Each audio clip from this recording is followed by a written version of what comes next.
语言爬满了甲骨。Si Hao meninggalkan desa sekali, menemukan batu pemogokan surgawi dan kaisar kupu-kupu dan membawa mereka kembali ke desa batu. Dia juga membawa beberapa harta surgawi dari Stone Country untuk mempersiapkan pertempuran yang akan datang. Ini adalah lokasi lama desa batu. Sekelompok anak-anak semua penasaran. Mereka semua melihat kawah yang dalam di bawah mereka.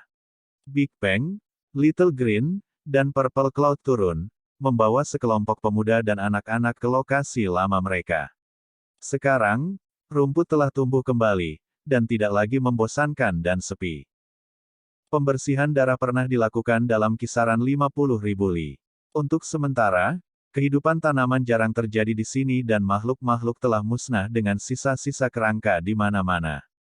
Sepertinya sebagian dari vitalitas tempat ini akhirnya dipulihkan. Stone Village benar-benar tumbang, meninggalkan kawah besar di lokasi aslinya. Selain ini, tidak ada hal lain yang terlihat.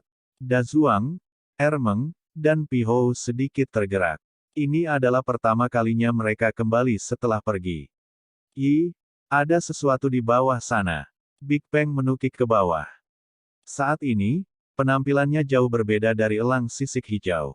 Sayapnya berwarna kuning keemasan, dan itu benar-benar terlihat seperti Peng. Itu turun ke lembah. Little Green juga turun, menggunakan cakarnya yang tajam untuk menghilangkan bumi. Kerangka besar muncul yang berkilau dengan kilau emas ungu. Ada juga jenis kekaguman yang tak terlukiskan pada penampilannya. Di dalam rambut panjang si Hao yang tebal, sedikit cahaya keemasan muncul. Kaisar kupu-kupu menari-nari, terbang di atas. Segera setelah itu, ia memasuki kerangka yang tersembunyi di bawah bumi. Ini adalah kerangka surgawi. Semua orang tercengang. Big Bang, Little Green, dan yang lainnya mengoyak bumi, memperlihatkan kerangka raksasa itu. Panjangnya setidaknya 100 sang. Semua tulang berwarna emas ungu. Dewa Willow berakar di sini sebelumnya, menggunakan tulang surgawi untuk memulihkan sedikit kekuatan surgawi. Itu sebabnya ia bisa bertahan. Si Hao berkata pada dirinya sendiri. Dia tahu sedikit tentang ini. Saat itu, Dewa Willow bermandikan puluhan ribu sambaran petir sebelum turun dari surga ke-9. Semua vitalitasnya terputus. Meskipun mayat surgawi ini tidak dapat dibandingkan dengan Dewa Willow, untuk pohon yang sekarat, itu masih memiliki tingkat efektivitas tertentu. Justru karena berakar di sini, Dewa Willow menghasilkan satu cabang Willow setelah beristirahat di sini selama lebih dari 10 tahun, memulihkan sedikit vitalitasnya dan dengan demikian hidup. Kaisar kupu-kupu menari ringan di udara. Itu membawa butiran emas ungu dan terbang ke rambut si Hao. Ia mulai mengunyah zat seperti kristal ini dengan suara kaci. Apa ini? Si Hao meletakkannya di telapak tangannya. Itu adalah batu seukuran kuku yang menyerupai sepotong emas ungu. Itu sedikit transparan dan mengalir dengan kilau lembut. Ada energi yang unik beriak tentang hal itu. Batu pemogokan surgawi berjuang bebas dengan suara Ao dan mulai bertarung dengan kaisar kupu-kupu untuk itu. Berhentilah memperebutkannya. Si Hao menghentikan mereka. Kemudian, baik batu dan kupu-kupu itu masuk ke dalam lubang raksasa bersama-sama. Mereka semua memasuki kerangka besar itu untuk mencari-cari. King Feng, Ermeng, Pihou dan yang lainnya semua penasaran. Mereka berkumpul untuk melihat-lihat. Adapun anak-anak, mereka semua seperti monyet kecil. Setelah melihatnya, mereka bergegas menuruni lembah untuk melihat-lihat. Ini adalah dewa. Apa tubuh yang besar? Panjangnya lebih dari 100 sang. Apa yang dimakannya untuk menjadi begitu besar? Seorang anak kecil yang baru berusia beberapa tahun berbicara dengan suara lembut. Si Hao dan yang lainnya juga muncul di dasar lembah, mengelilingi kerangka besar saat mereka melihat sekeliling. Kerangka ungu itu sangat padat. Ketika seseorang menabrak permukaannya, suara logam akan berdering di udara. Tiba-tiba masih ada energi yang beriak. Tepatnya jenis batu apa itu? Si Hao bertanya pada batu pemukul surgawi. Dia memperhatikan bahwa masih ada lebih dari 10 kristal di dalam tulang surgawi, yang terbesar sebesar kenari. Energi yang keluar dari mereka cukup mengesankan. Ini adalah kristal surgawi yang hanya dapat tumbuh pada tingkat dewa tertinggi. Saya tidak pernah menyangka bahwa ada hal yang menentang surga di sini. Batu pemogokan surgawi berkata sambil mengunyahnya. Sayang sekali bahwa sisanya adalah sisa-sisa sisa. Kekuatan surgawi mereka tidak murni, malah berbintik-bintik dan sangat berantakan. Setelah kupu-kupu kaisar dan dirinya sendiri mengunyahnya beberapa kali, ia tidak lagi berani memasukkan apapun ke dalam mulutnya lagi, karena selain dari kekuatan surgawi, ada juga energi mematikan dalam kristal ini. Mereka tidak bisa menyerap semua yang ada di dalamnya, karena terlalu banyak kotoran. Jelas bahwa ini adalah hal-hal yang tersisa setelah Dewa Willow menyerap yang lainnya. Energi surgawi yang dikandung benda ini sebenarnya cukup menakutkan. Jika bisa dimanfaatkan, itu mungkin bisa diubah menjadi senjata pembunuh yang kuat, kata batu pemogokan surgawi. Bisakah kamu memperbaikinya menjadi senjata yang kuat? Berikan kepada kakak kecil untuk digunakan, kata King Feng karena khawatir pada si Hao. Saya justru berpikir untuk melakukan sesuatu dengan semua ini. Biarkan aku memikirkannya sebentar. Esensi spiritual mayat dewa tingkat tinggi yang sangat besar ini tidak tersebar setelah sekian lama. Seluruh tubuhnya sangat berharga, kata batu pemogokan surgawi. Akhirnya, sekelompok anak-anak menjauh dari kawah besar, tidak berani mengganggunya lagi. Mereka semua tahu bahwa ini sekarang adalah masalah yang sangat penting. Si Hao, Ermeng, Pihou dan yang lainnya memimpin yang lain di sekitar rumah lama mereka, membimbing anak-anak di sekitar wilayah ini. Mereka memperhatikan bahwa beberapa burung ganas dan binatang buas kembali dan tinggal di sini. Pertempuran terakhir tidak bisa dihindari. Itulah mengapa si Hao mengunjungi kembali tempat ini untuk mengingat kenangan indahnya di masa lalu karena takut dia tidak akan pernah bisa melihat hal-hal ini lagi. Akhirnya, mereka membawa kerangka ungu besar itu kembali ke desa batu. Batu pemogokan surgawi meminta bola berbulu dan merah kecil untuk membantu menghaluskan dan menggilingnya. Menggunakan kristal surgawi sebagai asal dan kerangka ungu sebagai bahan surgawi, kami akan memperbaiki senjata yang hebat. Kemudian, kami akan menerapkan beberapa formasi ke dalamnya untuk membuatnya lebih menakutkan. Batu pemogokan surgawi penuh percaya diri. Beberapa hari kemudian, di ibu kota negara batu. Seorang lelaki tua berjalan agak lambat. Ada ritme dan kecepatan khusus dalam gerakannya saat dia memasuki kota. Ada banyak orang di jalanan, tetapi meskipun ramai, tubuhnya tidak pernah bersentuhan dengan orang lain. Dia mengenakan jubah Taois kuno. Kulitnya keriput, dan rambutnya berwarna keabu-abuan. Dia tampak agak tua, tetapi matanya masih cerah dan penuh kehidupan. Setelah memasuki kota, dia tidak bergerak terlalu cepat atau terlalu lambat saat dia melihat sekeliling ibu kota batu. Segera setelah itu, dia muncul di istana kekaisaran, segera meninggalkan sekelompok penjaga kekaisaran yang terkejut. Mereka tidak tahu bagaimana dia memasuki tempat ini. Formasi ini memiliki beberapa dao yang patut diperhatikan. Dia melihat formasi besar di dalam istana kekaisaran dan mengangguk. Matanya menyipit saat dia dengan hati-hati mempelajarinya sedikit. Dia tidak membunuh siapapun dan hanya berkata, "Di mana kaisar manusiamu? Saya ingin bertemu dengannya untuk membahas beberapa hal." Bahkan jika penjaga kekaisaran ini tahu di mana desa batu berada, mereka tidak akan mengatakan apapun, apalagi kepada seseorang yang tidak mereka kenal sama sekali. Mereka secara alami tidak akan memberikan jawaban kepada orang tua ini. Jadi seperti itu, Penatua tidak mengambil tindakan. Dia berbalik dan menghilang dalam sekejap. 1 jam kemudian, dia muncul di dalam manor rahasia di dalam kota kekaisaran dan melihat Peng Nain. Jangan gugup, saya tidak akan mengambil tindakan. Saya datang ke sini dengan itikat baik dan ingin bertemu Kaisar Batu Anda. Dia tersenyum saat dia berbicara, mengungkapkan ekspresi lembut. Merinding pecah di seluruh tubuh Peng Nain. Dia merasa bahkan jika dia melakukan semua yang dia bisa, dia tidak akan bisa melukai sehelai rambut pun di tubuh orang ini. Berdiri di depan orang tua ini membuatnya merasa seolah-olah dia adalah anak domba yang menatap Hao sejati. Perbedaan di antara mereka terlalu besar. Yang mulia telah pergi. Bahkan aku tidak tahu di mana dia sekarang. Peng Nine dengan paksa menenangkan dirinya dan berkata, begitukah? Kalau begitu aku akan menunggunya di Stone Capital. Sosok sesepuh menjadi tidak jelas, menghilang ke udara tipis. Desa Batu. Si Hao melangkah ke altar. Saat ini, semua orang di desa ada di sini. Mereka semua membuka mulut, tetapi mereka tidak tahu bagaimana membuatnya tetap tinggal. Semua yang ingin mereka katakan sudah dikatakan. Nak, lindungi tubuhmu dan jangan mati. Hidup lebih penting dari apapun. Seorang tetua klan berkata, Paman kecil Hao, kami menunggumu. Kamu bilang kamu akan membawa kami untuk mencuri dari sarang peng bersayap emas yang hebat, jadi kamu pasti harus kembali hidup-hidup. Seorang anak mengusap air mata yang menggenang di matanya.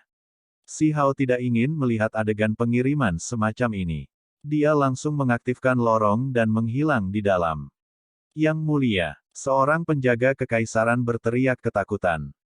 Begitu Si Hao berjalan turun dari altar istana kekaisaran, dia merasakan energi yang kuat. Ada gelombang energi yang menutupi seluruh ibu kota batu. Ada satu orang yang berkobar seperti matahari kemasan. Orang biasa tidak bisa melihat atau merasakan apapun, tapi dia bisa. Dia berdiri di titik tertinggi istana kekaisaran dan menatap keluar. Cahaya keemasan memancar ke segala arah dari sebuah restoran. Ada sekitar 20 li yang memisahkan mereka berdua, tetapi mereka merasakan satu sama lain pada saat pertama. Ini adalah reaksi para ahli terhadap aura yang kuat. Altar itu terang dan berkilauan. Si Hao bisa melihat semuanya dengan matanya. Ada seorang penatua dengan api surgawi emas yang berdenyut-denyut di permukaan tubuhnya yang bersinar seperti matahari kemasan yang besar. Dia saat ini sedang minum sendirian. Seolah-olah dia bisa melihat melalui kehampaan, bahkan dengan lebih dari 20 li di antara mereka, dia mengangkat gelasnya ke arah Si Hao dan menganggukkan kepalanya untuk memberi salam. Kaisar Batu, suatu kehormatan bertemu denganmu akhirnya. Penatua itu tersenyum dan menenggak segelas anggur. Dengan lambaian tangan Si Hao, sebotol anggur dan gelas muncul di tangannya. Dia duduk di puncak-puncak dan juga bersulang sebelum meminumnya. Bukankah lebih baik minum bersama? Bagaimana menurutmu? Penatua berdiri sambil membawa senyum hangat. Jarak membawa kesan yang baik. Si Hao menjawab. Kaisar Batu, tidak perlu bertindak begitu hati-hati. Pertemuan di antara kita mungkin belum tentu menjadi pertemuan antara hidup dan mati, kata sesepuh. Dia kemudian memperkenalkan dirinya sebagai Huang Yu dari Istana Abadi. Istana Abadi adalah warisan kuno yang sangat misterius dan menakutkan. Si Hao hanya dapat memperoleh sebagian kecil informasi dari kesadaran tiga dewa yang hancur, tetapi itu sudah cukup untuk mengetahui betapa menakutkannya tempat itu. Saya juga tidak ingin ada konflik dan berharap semuanya bisa diselesaikan dengan hubungan damai. Dia mengangguk dan berkata, teman kecil, apakah kamu bersedia memasuki istana abadiku? Penatua bertanya. Ketika Si Hao mendengar ini, dia tercengang.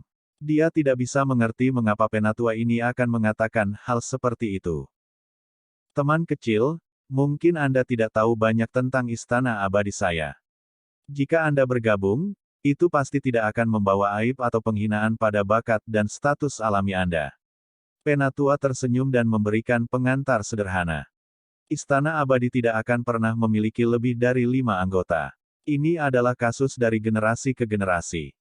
Namun, mereka sangat menakutkan.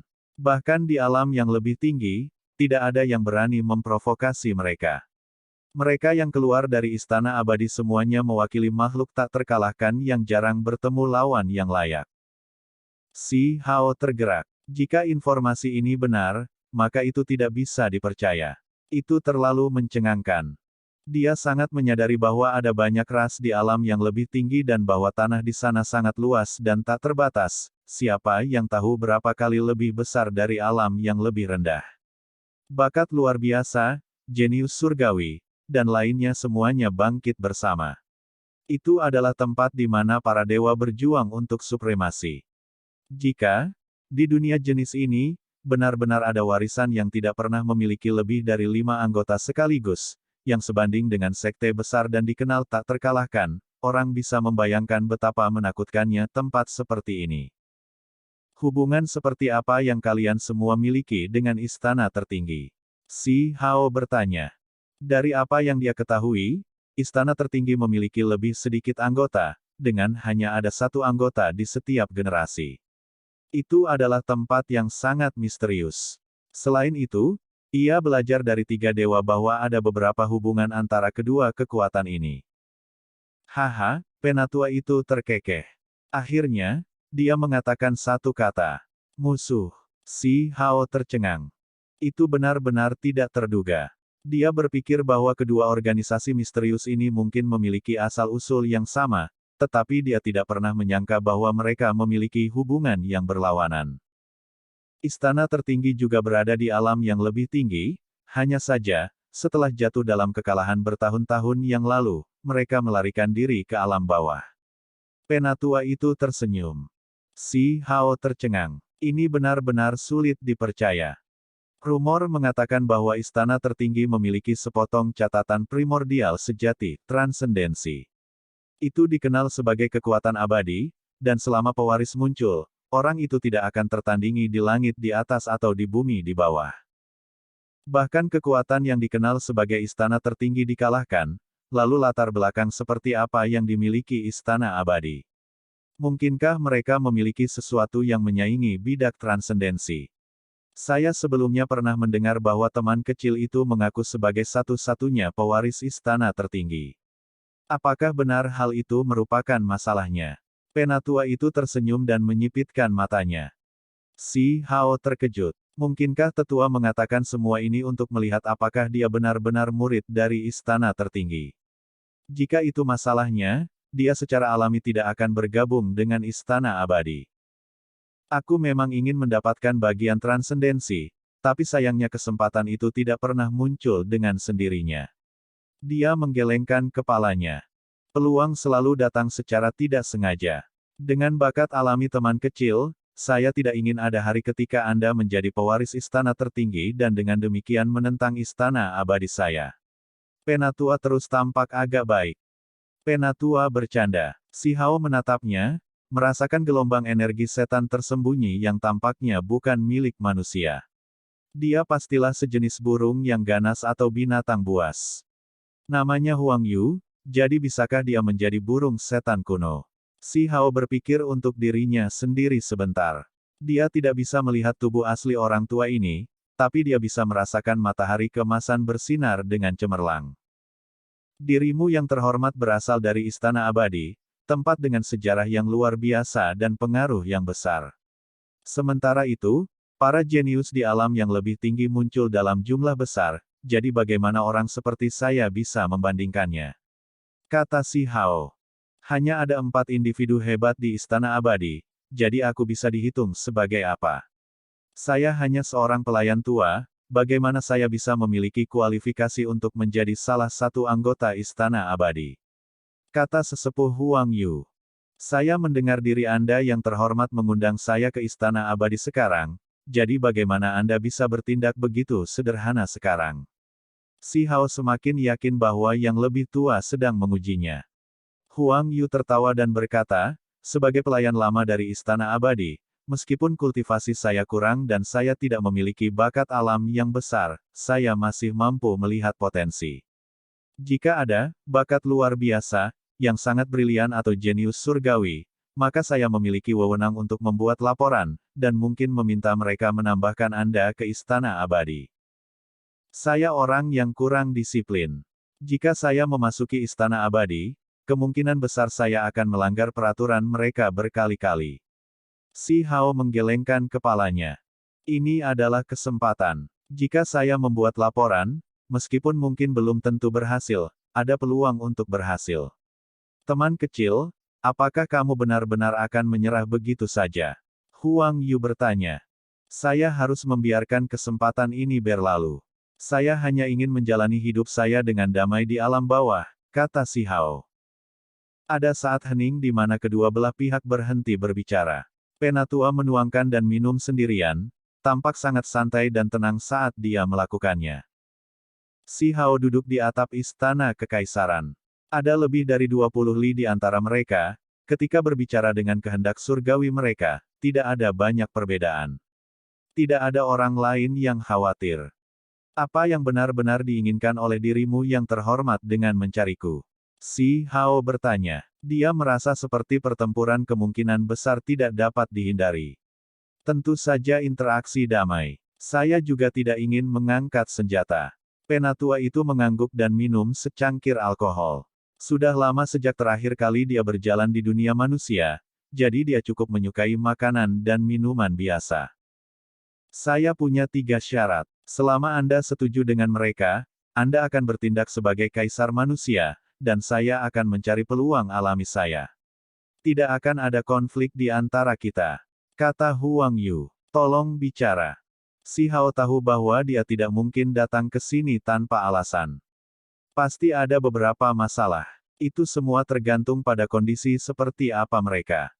Yang pertama adalah bahwa bentuk asli saya adalah burung surgawi, jadi saya ingin melihat teknik Kun Peng Anda untuk meningkatkan dao saya. Wajah Huang Yu membawa senyum saat dia berbicara tentang kondisi pertama. Terus, si Hao tetap tenang dan tenang. Kedua, aku ingin melihat makhluk tertinggimu. Yakinlah, saya tidak akan merusaknya dan hanya ingin melihatnya di tubuh fisik. Senyum Huang Yu sangat lembut. Si Hao tidak mengatakan apa-apa. Dia dengan tenang menatapnya. Yang ketiga adalah bahwa saya akan menyegel Anda selama 100 tahun, menjaga kultivasi Anda di alam makhluk tertinggi dan mencegah Anda menerobos lebih jauh, kata Huang Yu.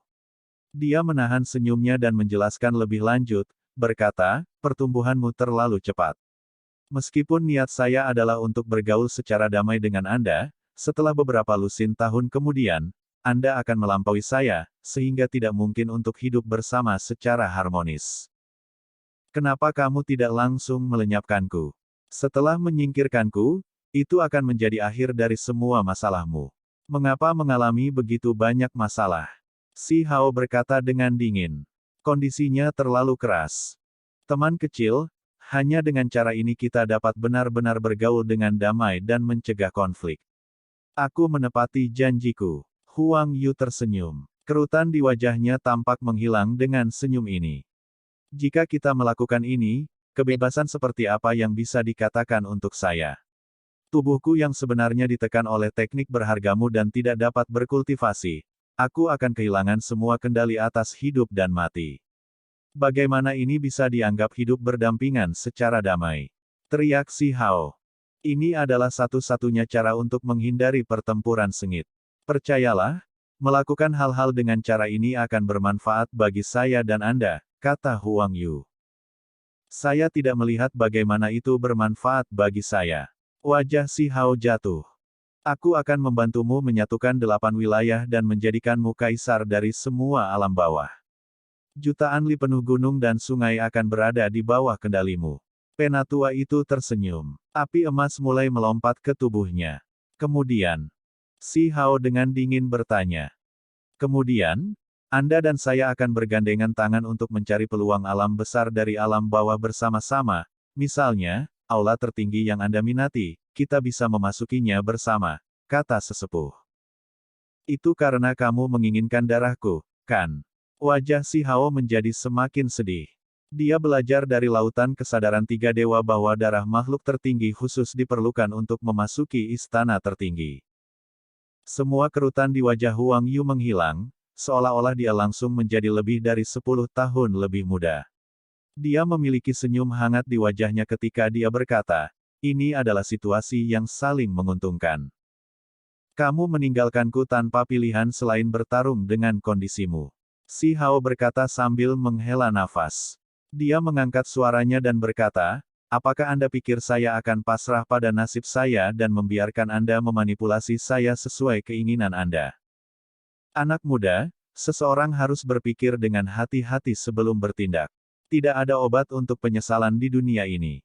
Ada beberapa hal yang pernah dilakukan, tidak dapat dibatalkan. Kata tetua dengan tenang. Kamu memegang leherku dan siap untuk membantaiku, namun kamu masih menyuruhku untuk mempertimbangkan kembali. Jika posisi kita ditukar, pilihan seperti apa yang akan kamu buat? Teriak si Hao. Ini adalah dunia di mana yang kuat memiliki hak untuk berbicara. Tidak banyak gunanya memikirkan situasi bagaimana jika. Biarkan saya menawarkan Anda sepotong nasihat. Jangan mencoba untuk bertarung, atau kamu tidak akan memiliki sedikit pun kesempatan. Senyum Huang Yu tidak goyah sedikit pun, tetapi nada bicaranya menjadi jauh lebih berat. Kamu yakin pada dirimu sendiri? Si Hao berdiri. Meskipun ada lebih dari 20 li di antara mereka, dia masih memancarkan niat bertarung yang kuat. Saya sudah tua, jadi saya tidak lagi berani seperti sebelumnya. Saya mengunjungi paviliun surga mending, berkunjung ke Laut Utara, dan bahkan melakukan perjalanan di luar dunia makam barat, sebagai hasilnya memahami beberapa hal. Aku seharusnya bisa menangkapmu. Si Hao terdiam. Penatua ini benar-benar berhati-hati. Demi seorang kultivator kecil seperti dirinya, dia sebenarnya bijaksana, menyelidiki segalanya dengan hati-hati. Kamu adalah yang terkuat dari yang turun dari alam yang lebih tinggi. Si Hao bertanya. Ada beberapa yang lebih kuat dariku, tetapi mereka semua mati saat melintasi alam. Meskipun Master Sekte dari alam yang lebih tinggi berhasil menentang kehendak surga, sejauh mana upaya mereka masih terbatas, kata sesepuh. Namun, pada akhirnya, dia adalah individu paling kuat dari 7 yang selamat. Si Hao naik ke udara, meninggalkan ibu kota batu dan bergegas menuju pegunungan yang jauh. Dia tidak mau secara tidak sengaja melukai kota besar ini karena kecelakaan. Teman kecil, aku masih menyarankanmu untuk mempertimbangkan kembali dengan hati-hati. Bahkan jika Anda tidak perlu mempertimbangkan kembali untuk diri sendiri, Anda masih perlu memikirkan orang-orang biasa di negeri batu. Tetua berkata dengan tenang, mengikuti di belakangnya dengan kecepatan yang tidak terlalu cepat atau terlalu lambat. Kau mengancamku. Mata si Hao memancarkan cahaya surgawi. Dia berdiri di atas pegunungan. Itu tidak bisa dianggap sebagai ancaman. Yang tua ini awalnya adalah burung yang ganas, dan di tahun-tahun awal saya telah melepaskan pembantaian sebelumnya untuk memuaskan keinginan saya akan makanan enak, melahap beberapa makhluk. Setelah bertahun-tahun, saya selalu menahan diri, menjadi lebih sadar setelah menjadi pelayan lama Istana Abadi. Namun, sekarang setelah saya melintasi alam, saya merasa mungkin cocok untuk melepaskan beberapa naluri dan berpesta sedikit. Penatua berbicara. Dia membuka mulutnya, dan pusaran emas muncul yang melahap esensi spiritual dari segala arah. Teriakan alarm dan ketakutan segera terdengar dari sebuah kota kecil beberapa lusin li keluar. Orang bisa dengan jelas melihat sosok-sosok tersapu ke langit satu demi satu, dengan cepat terbang ke sini. Dalam sekejap mata, beberapa ratus sosok memasuki pusaran emas dan menghilang ke mulutnya, menghilang tanpa jejak. Kamu, si Hao sangat marah. Penatua ini terlihat lembut dan lemah, tetapi dia sebenarnya adalah karakter yang sangat galak dan tegas yang bertindak tanpa pengekangan. Rasa daging manusia sebenarnya tidak buruk. Rasanya benar-benar layak untuk direnungkan. Dia menyeka sedikit darah dari sudut bibirnya dengan cara yang terlihat agak menyeramkan. Dia jelas seorang lelaki tua dengan jubah Taois yang menutupi tubuhnya, dan di wajahnya ada senyum yang baik dan baik hati, tetapi dia baru saja memakan lebih dari 100 orang. Kamu adalah burung yang ganas, keji dan ganas. Bahkan jika aku tidak menyingkirkanmu hari ini, akan ada hari di mana seseorang akan menghakimi keberadaanmu. Si Hao berkata, wajahnya menjadi sedih. Apa yang kamu katakan? Apakah Anda bersikeras untuk melawan saya? Huang Yu membawa senyum tipis. Wajahnya juga agak dingin ketika dia berkata, anak muda, jika kamu bertindak begitu terburu-buru, hidupmu kemungkinan akan berakhir sangat singkat. Datang dan bertarung. Si Hao mengarahkan tombak besar ke arahnya, dan kemudian dia terbang menuju pegunungan yang lebih jauh, menghindari tempat-tempat dengan tanda-tanda kehidupan untuk menghindari melukai orang yang tidak bersalah.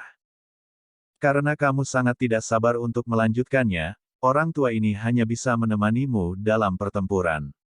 Namun, Anda harus melupakan membawa saya ke dunia makam barat, dan jangan mencoba melarikan diri sepanjang waktu, atau yang lama ini mungkin langsung berbalik ke negara batu dan memakan 1000 orang terlebih dahulu, lalu pergi ke Gunung Abadi. Untuk mengunjungi orang tua dan saudaramu. Suara sesepuh itu agak biasa, seolah-olah dia hanya berbicara tentang beberapa hal sepele. Namun, ada sedikit darah yang bisa dirasakan merembes keluar darinya. Kamu benar-benar iblis. Si Hao berkelok-kelok melintasi langit, dengan cepat melaju melalui beberapa ribu li dan tiba di daerah terpencil yang luas sebelum berhenti. Wilayah pegunungan ini sangat luas. Punggung gunung muncul dalam jumlah besar dan puncak-puncak tinggi beristirahat berdampingan. Pohon-pohon kuno menjulang tinggi. Huang Yu tiba di tempat ini dengan kecepatan yang tidak cepat atau lambat. Dia berkata, karena kamu ingin bertarung, maka kurasa aku akan memenuhi keinginan salah satu individu hebat dari alam yang lebih tinggi dan menebasmu. Benda tua itu dari dunia bawah. Si Hao tertawa dingin. Huang Yu menggelengkan kepalanya dan berkata, tidak, istana abadi saya tidak pernah terlalu peduli dengan pikiran orang lain. Ini adalah individu hebat yang sangat muda dari permintaan istana. Dia tidak jauh lebih tua darimu. Saya tidak ingat pernah menyinggung siapapun dari istana immortal. Si Hao berkata dengan suara dingin. Dia benar-benar agak bingung. Sosok hebat ini melakukan perjalanan keluar untuk mengasah dirinya. Dia pernah diundang ke Heaven Mending Sekte, dan atas permintaan tokoh besar dan orang lain di sana, dia memberikan gulungan teks kuno kepada mereka. Kemudian, gulungan kitab suci secara diam-diam diturunkan ke alam bawah dan diperoleh oleh peri Yue Chan. Dia ingin memupuk pemisahan tubuh utama dan tubuh kedua, dan sejak saat itu menjadi tidak bisa dibunuh. Tidak diketahui apakah dia berhasil atau tidak. Baru-baru ini, ada beberapa informasi yang dikirimkan ke alam yang lebih tinggi, dan tampaknya peri Yue Chan menentangmu. Desas-desus ini membuat sosok muda yang hebat di istana agak tidak senang, kata Huang Yu. Itu bukan urusannya. Si Hao memarahi. Sekte Mending Surga menawarkan untuk mengembangkan hubungan persahabatan dengan kami, dan latar belakang peri Yue Chan juga luar biasa, seseorang yang menghasilkan banyak fenomena tidak teratur sejak kelahirannya. Pasti ada takdir besar yang menunggunya, keberadaan keberuntungan alami yang besar. Di masa depan, dia mungkin menjadi pendamping Dao dari sosok hebat klan saya. Ketika dia mendengar desas-desus ini, dia secara alami menjadi sangat tidak senang, meminta saya untuk melenyapkan Anda di sepanjang jalan, kata Huang Yu, senyumnya secara bertahap menjadi lebih dingin. Menjadi tidak bahagia, dengan santai melenyapkanku, yang disebut sosok hebat muda itu benar-benar tampak agak ceroboh. Dia sombong sampai ekstrim. Apakah dia benar-benar berpikir istana abadi mendominasi dunia? Si Hao meraung. Film pun berakhir.